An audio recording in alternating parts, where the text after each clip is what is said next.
ஓம் ஸ்ரீ சாய்நாதாய நமஹ. ஓம் சாய்ராம். இதுவரைக்கும் நம்ம பாபாவுடைய மிராக்கிள்ஸ் நிறைய பார்த்திருக்கோம். இதுல நம்ம பாபாவுடைய மிராக்கிள் மட்டும் பார்க்க போறது இல்ல, திருவண்ணாமலையில நடந்த அண்ணாமலையாருடைய அற்புதத்தையும் சேர்த்துதான் பார்க்க போறோம்.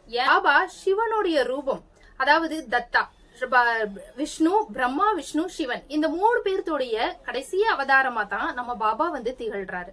சோ அந்த மாதிரி தத்தாத்திரேயருடைய ஒரு ஸ்வரூபமா பாபாவே இருக்கிறதுனால கீழவயலூர் கோயில இருந்து திருவண்ணாமலைக்கு போறாங்க அண்ணாமலையார பாக்குறதுக்காக. அந்த அண்ணாமலையார் என்ன அதிசயத்தை நிகழ்த்தினார், என்ன ஒரு பாடம் கற்பித்தார் இவங்களுக்கு, அதாவது இவங்க செஞ்ச தவறு, ஒரு சின்ன தவறு செஞ்சிருக்காங்க, அது ஏற்பட்டதுக்கான காரணம் என்னன்னு சொல்லிட்டு அண்ணாமலையாருடைய அற்புதத்தையும் ஷீரடி பாபாவுடைய அற்புதத்தையும் கலந்து நம்ம பார்க்க போறோம். இப்ப நாம முழுசா பாருங்க. வணக்கம், இது சகலமும் சாய் பாபா.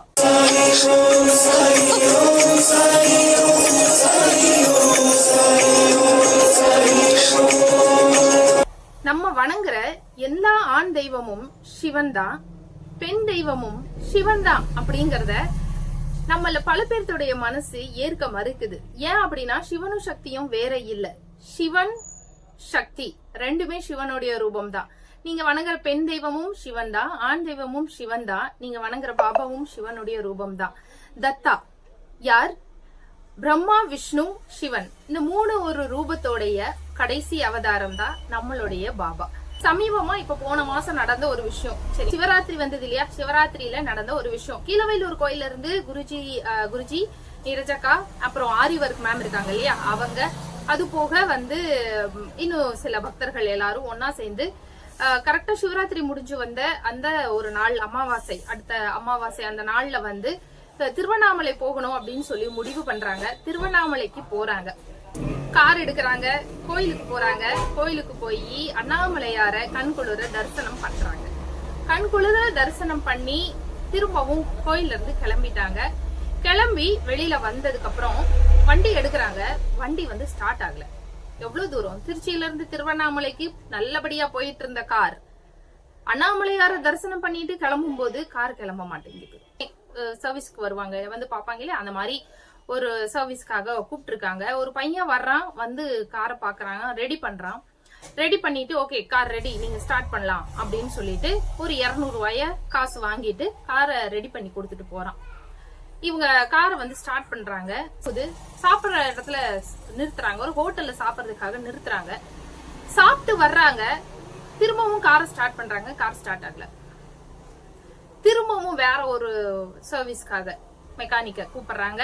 மெக்கானிக் வந்து பாக்குறான், வந்து பாத்துட்டு வண்டியில வந்து பேட்டரி ப்ராப்ளம், உங்க வண்டியில பேட்டரி, காரோடைய பேட்டரி வந்து ப்ராப்ளமா இருக்கு, அதனால இந்த வண்டியில நீங்க பேட்டரிய கரெக்டா மாத்தியே ஆகணும் அப்படின்னு சொல்றான்.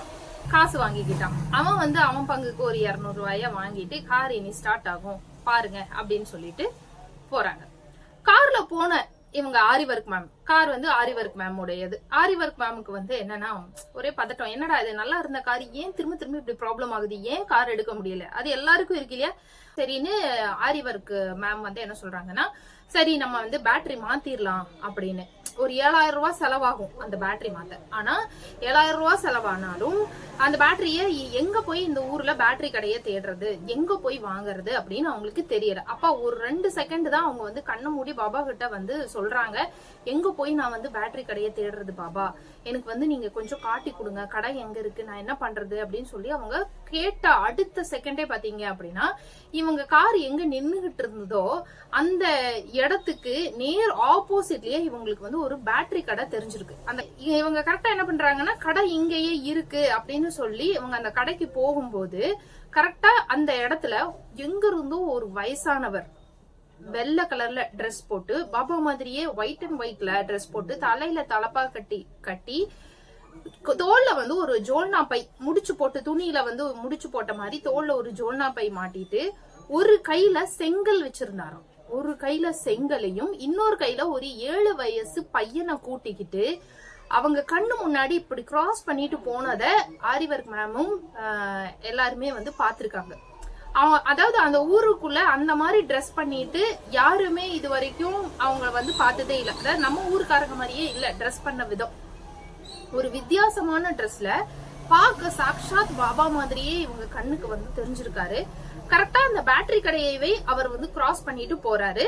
அப்ப இவங்களுக்கு வந்து கண்ணு முன்னாடி பாபா வந்து காட்சி கொடுத்திருக்கிறதா இவங்க வந்து பாத்திருக்காங்க. இந்த இடத்துல வந்து அவங்க பாபா வந்து நித்யா மேமுக்கு, நித்யா ஆரிவர்க் மேமுடைய பேர் வந்து நித்யா. நித்யா மேமுக்கு வந்து வழிகாட்டி இருக்காரு. வழிகாட்டினோடனே இவங்க அந்த பேட்டரி கடைக்கு போய் விசாரிக்கிறாங்க.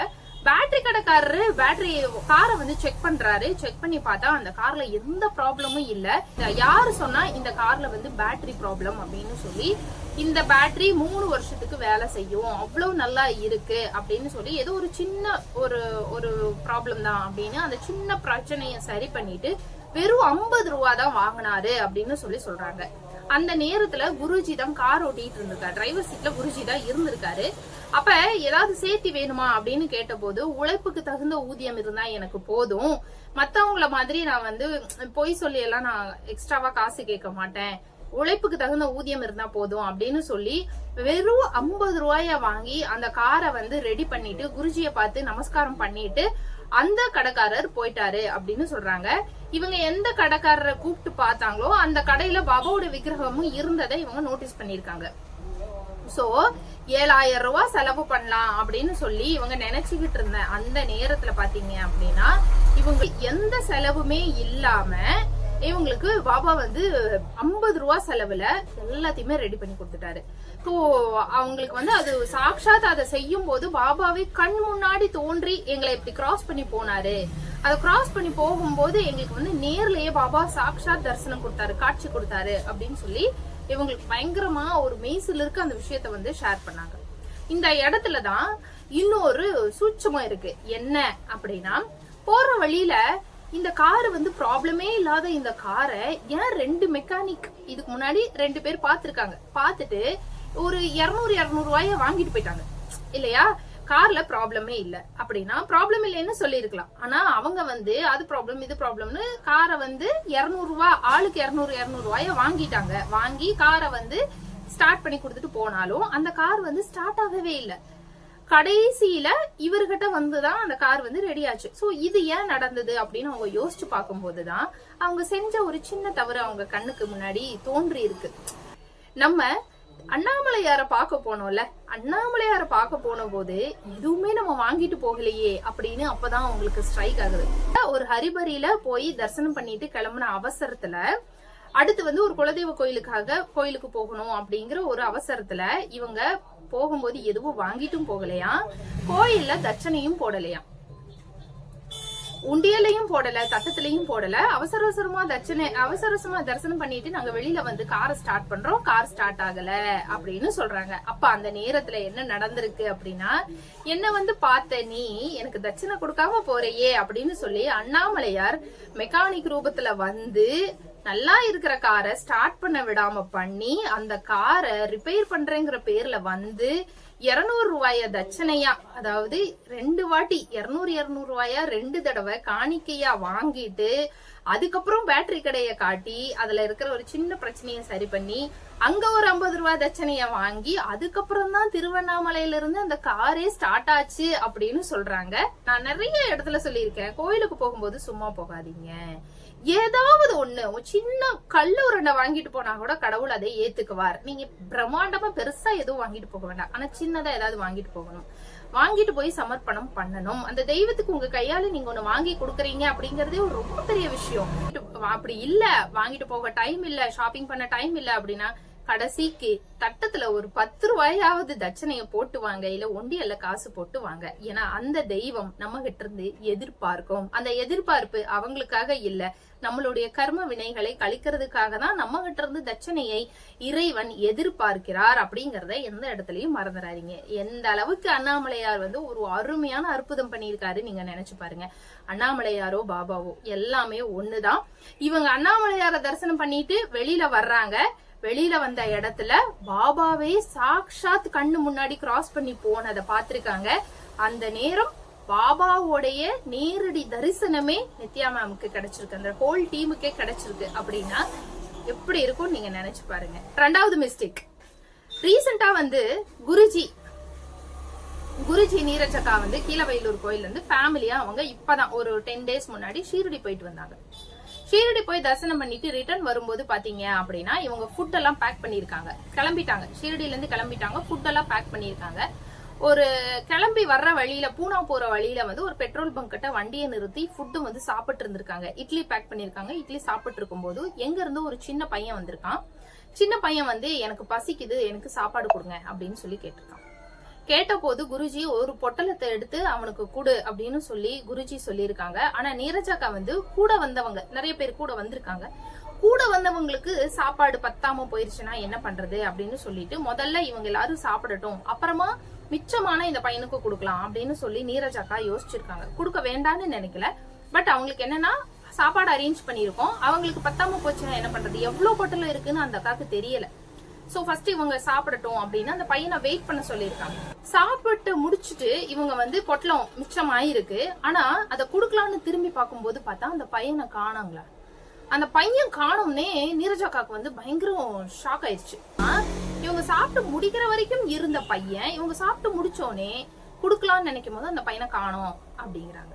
குருஜிக்கு பயங்கர டென்ஷன் ஆயிடுச்சு. என்னன்னா கொடுத்துருக்கலாம், அந்த பையனை ஏன் காக்க வைக்கணும், கொடுத்துருக்கலாம், இங்கதானே நின்னுகிட்டு இருந்தான், ஒரே ஒரு பொட்டலம் தானே, கொடுத்துருக்கலாம்ல அப்படின்னு சொல்லும்போது நீரஜ் அக்காக்கு அப்ப வந்து அது ஒரு மாதிரி கில்ட்டியா ஃபீல் ஆகுது. ஆகும்போது இவங்களுக்கு எல்லாருக்குமே ஃபீல் ஆகுது, அது அந்த பையனை கொடுத்துருக்கலாமோன்னு எல்லாருமே கில்ட்டா ஃபீல் பண்றாங்க.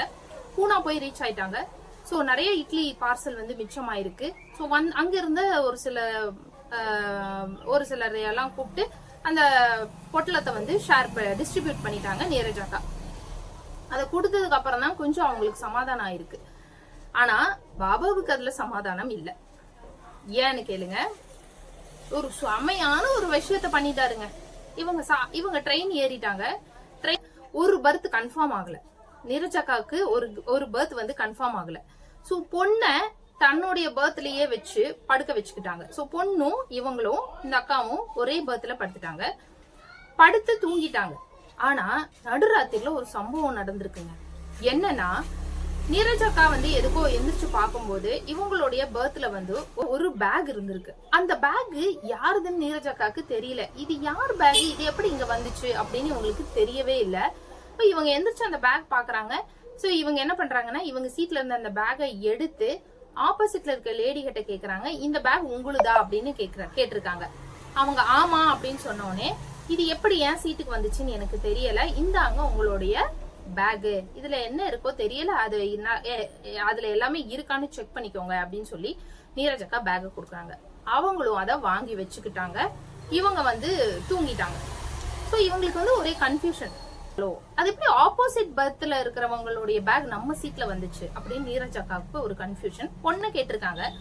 பொண்ணு வந்து சின்ன குழந்தையெல்லாம் இல்ல, நல்ல பெரிய பொண்ணு, 10th படிக்கிற பொண்ணு. சோ தூக்கத்துல ஏதாவது எடுத்துட்டு வந்துட்டியான்னு கேட்டிருக்காங்க. தூக்கத்துல எடுத்துட்டு வர்ற அளவுக்கு சின்ன குழந்தை இல்ல, பெரிய பொண்ணுதான். அந்த பொண்ணு வந்து நான் அப்படியெல்லாம் எடுக்க மாட்டேன்ல, நான் ஏன் எடுக்கிறேன் அப்படின்னு பொண்ணு சொல்லியிருக்காங்க. இன்ஃபேக்ட் நைட்டு தூங்குன பொண்ணு காலையில தான் எந்திரிச்சிருக்கு. நீரஜ் அக்காவுக்கு அதுவும் தெரியுது, தூங்குனவன் எந்திரிக்கவே இல்ல. அப்படிங்கிற போது இவ எப்படி போய் அந்த பேக தூக்க கலக்கத்துல இருட்டுல கண்ணு தெரியாம நம்ம பேக்னு நினைச்சு எடுத்துட்டு வந்துட்டாலோ அப்படின்னு நீரஜ் அக்காவுக்கு. ஆனா எந்திரிக்கவே இல்லையே, அப்ப எப்படி இவ போய் எடுத்துட்டு வர முடியும் அப்படின்னு இன்னொரு கன்ஃபியூஷன். சோ இவங்களுக்கு நைட் எல்லாம் ஒரு கன்ஃபியூஷன் ஆகுது. நாமளும் எடுக்கல, இவளும் எடுக்கல, இந்த பேக் எப்படி இங்க வந்தது அப்படின்னு அவங்களுக்கு தூங்கி எந்திரிக்கிறாங்க. சரி பரவாயில்ல, பேக தான் கொடுத்துட்டோம்ல அப்படின்னு. காலையில எந்திரிச்சு இவங்க பாக்குறாங்க, அந்த ஆப்போசிட்ல இருக்கிற அந்த லேடி வந்து கண்ணா பின்னான்னு கத்தி சண்டை விழுக்குதுங்களாமாங்க. பயங்கரமா கத்துறாங்களாமா, பயங்கரமா சண்டை போடுறாங்களாம். இவங்களுக்கு வந்து இறங்கி பேசுறாங்க. என்ன ஆச்சுன்னு கேட்கும்போது, நீங்க தான் என் பேகை எடுத்து வச்சுக்கிட்டீங்க உங்க சீட்ல அப்படின்னு அவங்க அந்த லேடி வந்து பிரச்சனைய ஆரம்பிச்சிருக்காங்க. அப்ப இவங்க சொல்றாங்க, நான் தானே உங்களை கூப்பிட்டு அந்த பேகை கொடுத்தவளே நான் தான், அப்ப நானே எதுக்காக எடுத்து வச்சுட்டு நானே உங்களுக்கு கொடுக்கணும், ஏன் நீங்க இந்த மாதிரி பேசுறீங்க அப்படின்னா காய்ச்சு மூச்சுன்னு அப்படி திட்டுதுங்களாமாங்க. இவங்களும் ஒரு கட்டத்துக்கு மேல பதிலுக்கு வந்து இவங்களும் வந்து என்ன சொல்லிருக்காங்கன்னா, நான் போலீஸை கூப்பிடுவேன், டிடிஆரை கூப்பிடுவேன், உங்களுக்கு உங்க பேகை கொடுத்தவளே நான் தான், நான் எடுத்து வச்சுக்கிற மாதிரி இருந்தா நான் ஏன் உங்களுக்கு கூப்பிட்டு கொடுக்கணும், நீங்க வேணா அதுல எல்லாம் ஏதாவது திருட்டு போயிருக்கான்னு பாத்துக்கோங்க, செக் பண்ணிக்கோங்க அப்படின்னோடனே பக்கத்துல இருக்கிற சீட்டுக்காரங்க எல்லாரும் வந்துட்டாங்க. வந்து என்ன ஆச்சு, உங்களுக்கு ஏதாவது காணாம போச்சா, அந்த பேக்ல என்னதான் இருந்தது அப்படின்னு சொல்லுங்க அப்படின்னு, எல்லாம் சரியா தானே இருக்கு அப்படின்னு சொல்லி கேட்கவும், அந்த நேரத்துல அந்த அம்மா சொன்னது தாங்க பயங்கரம். என் பேக்ல எல்லாம் எதுவும் திருட்டு போகல, அது வெறும் சாப்பாடு பேக் தான் அப்படின்னு அவங்க சொன்னாங்க பாருங்க. அந்த சாப்பாடு பேக், அது சொன்ன உடனே நீரஜாக்காவுக்கு பயங்கரமா ஷாக் ஆயிருச்சு. ஒரு சாப்பாடு பேகுக்காக இந்த அம்மா இந்த பேச்சு பேசுதே நம்மள அப்படின்னா, பேசுறது இந்த அம்மா கிடையாது, சாக்ஷாத் பாபா தான். குருஜியும் வந்துட்டாரு. குருஜி சொன்னாரு, நீ எந்த சாப்பாடு அந்த பையனுக்கு கொடுக்காம காக்க வச்சியோ, அந்த சாப்பாடு பேக வச்சே உனக்கு இவ்ளோ பெரிய தொந்தரவு வந்துருச்சு பாத்தியா. நீ அந்த பேகை எடுக்கல, ஆனா அந்த பேக் எப்படி உன் சீட்டுக்கு வந்திருக்கும். அந்த பேகை வச்சு ஒரு அம்மா இந்த அக்காவை தேவையே இல்லாம கண்ணா பின்னான்னு திட்டுறாங்க. திட்டினது வேற யாரும் இல்ல, பாபா. அந்த லேடியோட ரூபத்துல வந்து, நேத்து நான் சாப்பாடு கேட்டு வந்தேன், நீ எனக்கு சாப்பாடு கொடுக்காம எனக்கு காக்க வச்சேல, ஓரமா நிக்க வச்சேல, அது எப்படி நீ செய்யலாம் அப்படின்னு சொல்லி பாபாவுக்கு அப்படி ஒரு ஆக்ரோஷம் வந்துருச்சு. அது நான் செஞ்ச தப்பு தான் அப்படின்னு நீரஜாக்கா வந்து அந்த நேரத்துல உணர்ந்தாங்க. அந்த சம்பவம் நடந்ததுக்கு அப்புறம் பாத்தீங்கன்னா அடுத்த ஸ்டேஷன்லயே அந்த அம்மா இறங்கிட்டாங்க. எப்படி இருக்கும் நீங்க நினைச்சு பாருங்க. இவங்களை திட்டி முடிச்சுட்டு அடுத்த ஸ்டேஷன்லயே அந்த அம்மா அந்த பேகை எடுத்துட்டு, சாப்பாடு பேகை எடுத்துட்டு கீழே இறங்கி நடந்து போயிட்டே இருக்காங்க அப்படின்னு சொல்றாங்க. இதுல விஷயம் என்ன அப்படின்னா, பையன் ரூபத்துல வந்து எனக்கு பசிக்குது சாப்பாடு கொடுன்னு கேட்டதும் பாபா தான். அது கிடைக்காத கோபத்துல அடுத்த நாள் ஒரு பொம்பளை ரூபத்துல வந்து பக்கத்திலேயே சீட்டு போட்டு புடிச்சு, எனக்கு நீ சாப்பாடு ஏன் கொடுக்கல அப்படின்னு சொல்லி அதுக்காக திட்டிட்டு போனதும் பாபா தான். இவங்க கொடுக்க வேண்டாம்னு நினைக்கல, ஒரு கூட வந்தவங்களுக்கு பத்தாம போயிருமோ, ஏன்னா இவங்க தான் எல்லாத்துக்கும் ஏற்பாடு பண்றாங்க, அது நடந்துடக்கூடாதுங்கிறதுக்காக இவங்க ஒரு கால்குலேட்டிவா கொஞ்சம் பண்ணதுனால கொஞ்சம் மிஸ் ஆயிருச்சு. ஆனா அப்படி மிஸ் பண்ண கூடாது. சாப்பாட்டுக்காக நீ யாரையும் காக்க வைக்க கூடாது. என்னைக்குமே நீங்க சாப்பிடவே யாராவது வந்து சாப்பாடு கேட்டாலும், மத்தவங்களுக்கு இருக்கோ இல்லையோ, இல்ல நமக்கே சாப்பாடு இருக்கோ இல்லையோ, நம்ம சாப்பாடையாவது அந்த கேட்டவங்களுக்கு கொடுத்துடணும். ஏன்னா வாய் திறந்து சாப்பாடு கேட்டவங்களுக்கு என்னைக்குமே நம்ம இல்லைன்னு சொல்லவே கூடாது. அண்ட் பசிக்குதுன்னு சொன்னதுக்கு அப்புறம் அவங்கள காக்க வைக்கவும் கூடாது. இந்த 2 தவிர அன்னைக்கு நான் வந்து உணர்ந்துகிட்டேன், நான் புரிஞ்சுக்கிட்டேன் அப்படின்னு சொல்லி நீரஜாக்கா சொன்னாங்க. சோ மொத்தம் இந்த வீடியோல நம்ம எத்தனை மிஸ்டேக்ஸ் பார்த்திருக்கோம் அப்படின்னா, மொத்தம் 2 மிஸ்டேக். கோயிலுக்கு போகும்போது சும்மா போக கூடாது, ஏதாவது வாங்கிட்டு போகணும். பசின்னு வந்தவங்களை சும்மா அனுப்பக்கூடாது, வயிறார சாப்பாடு போட்டுதான் அனுப்பணும். இந்த 2 என்னைக்குமே வாழ்க்கையில கடைபிடிங்க. கடவுள் என்னைக்குமே உங்களுக்கு துணையா இருப்பாரு அப்படிங்கறத சொல்லிட்டு இந்த வீடியோவை நான் முடிச்சுக்கிறேன். இந்த வீடியோ உங்களுக்கு பிடிச்சிருந்ததுன்னா மறக்காம லைக் பண்ணிருங்க, ஷேர் பண்ணிருங்க அண்ட் சப்ஸ்கிரைப் பண்ணிருங்க. இது சகலமும் சாய்பாபா. மீண்டும் நம்ம இன்னொரு வீடியோல இன்னும் ஒரு அழகான அற்புதத்தோட சந்திக்கலாம். நன்றி, வணக்கம், ஓம் சாய்ராம்.